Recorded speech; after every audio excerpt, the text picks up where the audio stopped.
અરે ભલા અમે તો સાધુ છીએ, પણ અમને કોઈએ 5 રૂપિયા આપ્યા હોય કે આ તમે ઠાકોરજીને માટે વાપરજો, પછી પતી ગયું. અમારા માટે પછી ના વપરાય. ભગવાનને માટે આપ્યું, ભગવાનને અર્થે જ વપરાય. તમે પેલી કથા નથી જાણતા હોય, દીવાબત્તી કરનારો મારા આરતી બત્તી કરીને પછી જમવા બેસી ગયો, નખમાં ખીચડીનું ઘી રહી ગયું, આરતીનું ઘી નખમાં રહી ગયું, ખીચડી ખાવા બેઠો, એ ઓગળીને ખીચડી માંગ્યું, દેવનું હતું ને, તો કૂતર્યો થયો બીજે જન્મ.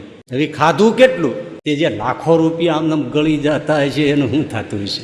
જલા ભલા કઈક વિચાર. દઈને રાજી થાવ ને, ઉપર વાળો એમાં રાજી છે. આ દઈ બધું ભગવાન જ આપે છે ને. આ કોણ આપે છે તમને? આ બધું કોણ આપે છે? દેનારાની કોઠીએ નહીં ખૂટે દાણા, મોજ મારે હું મોજ મારે હું ભાઈ મોજ મારે. દેતા હોય એને તો કોઠીએ દાણા ખૂટતા હશે.